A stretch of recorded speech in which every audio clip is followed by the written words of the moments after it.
Y sobre eso también hablamos siempre de que si los precios los controla el gobierno, cuando en realidad la inflación que está latente es alta, es decir, si al empresario el gobierno no le permite remarcar, es muy difícil pensar en un escenario en donde haya nuevas empresas que inviertan y que generen más empleo. Y por eso se suma a nuestra mesa, donde ya estaba Fausto Espotorno, otro economista que nos va a contar justamente una estadística que a mí me da ganas de llorar. Está con nosotros ya Jonathan Loidy. ¿Está bien pronunciado? Muy bien. A mí me gusta pronunciar bien. Jonathan, vos el otro día hiciste una columna muy interesante en Infobae que hablaba justamente del dato de que 8 de cada 10 pymes, empresas pequeñas, en Argentina no viven más de 2 años.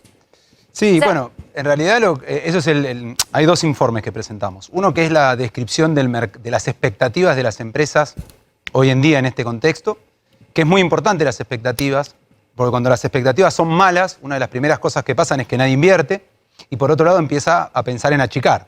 En un país donde tenemos 42% de pobreza y demás, el achique siempre va a significar más desempleo, el desempleo, y ahí empieza una bola de nieve difícil de parar. Y por otro lado está el emprendedor, que increíblemente, digamos, a veces no se explica muy bien, todavía hay emprendedores en Argentina. Hay valientes, hay gente muy valiente. Sí, hay valientes, pero hay que aclarar siempre algo. 7 de cada 10 emprendimientos en Argentina no son por un plan, no es que se juntan 2 personas a invertir capital para un proyecto, sino que es por necesidad.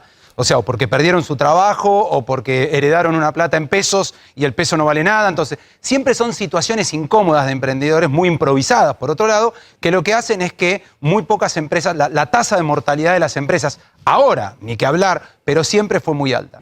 Y después lo que pasa también en las expectativas es el otro informe que armamos, que fue preguntarle a 300 empresarios de distintos tamaños y distintas localizaciones en la Argentina, si creía que el gobierno tenía las herramientas para resolver los problemas económicos. Y el 76% dijo que no. ¿Y esa encuesta cuándo la hicieron? La semana pasada. La semana pasada ya se hablaba, ¿no?, de una sensación de mayores restricciones para nuestra economía. Sí, lo que pasa es que, a ver, de vuelta, ¿no? Uno pónganse en el lugar del empresario. El empresario tiene que tomar decisiones hoy basadas en una proyección a futuro. Eso es el empresario, digamos. Y hoy no tenés ninguna proyección. O sea, el gobierno hoy, de hecho el ministro de Economía no se sabe bien dónde está, digamos, ni qué está haciendo. Falta un plan también para dar certidumbre. Después, como decíamos, ¿no?, puede suceder que haya que dar una marcha atrás, pero por lo menos tenés una hoja de ruta adelante. Aparte, vos sabés que la certidumbre, es muy interesante ese tema, porque en la economía siempre se habla de esto. La incertidumbre es el peor enemigo de cualquier persona, en realidad, pero ni hablar que la economía. Sí. La certidumbre no significa que sea algo que vos esperás. A veces la certidumbre es una mala noticia, pero esa mala noticia te ayuda a tomar decisiones. El problema es que acá no tenemos ni buena ni mala, no hay noticias. Entonces, al no haber ningún tipo de expectativa, lo que genera el empresario es que me están pidiendo a mí que haga un sacrificio sin saber a dónde ir. Y lo que dice Fausto es muy cierto también en otro punto. Hay que segmentar a la economía.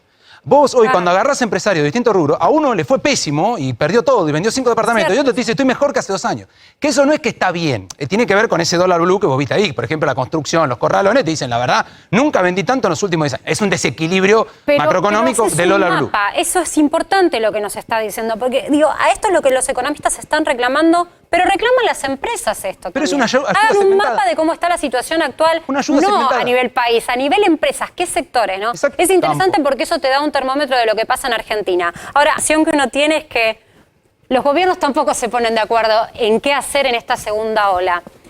Cuando uno se sienta con los economistas, lo primero que tiene que pensar es que tenemos delante personas que tienen números. Y la pregunta que uno se hace después de escuchar también a funcionarios de gobierno es, ¿hay paño para cortar como para que vayamos de nuevo a lo que conocimos? No te digo la fase 1, en donde nadie salía de su casa, pero sí esta situación en donde, por ejemplo, el transporte público no es para todos, sino solo para un porcentaje minoritario. Mira, yo creo que tenemos una ventaja en esta segunda ola que no teníamos el año pasado, que ya hubo una primera. Digamos. Entonces ya hay ciertas hipótesis, ciertas cosas que vos ya pudiste verificar. La realidad es que desde el punto de vista práctico, ¿no?, el gobierno nacional no tiene recursos, salvo que siga recurriendo como lo está haciendo, a emitir y emitir, pero sabemos que eso tarde o temprano explota. Y sobre todo que 15 días, que sabemos todos que no van a ser 15 días. Y todo el mundo, por otro lado, por lo sanitario, te viene diciendo que esto, lo peor está por venir. Entonces yo creo que acá lo que tienen que aplicar es mucha creatividad basados en información de lo que ya existe.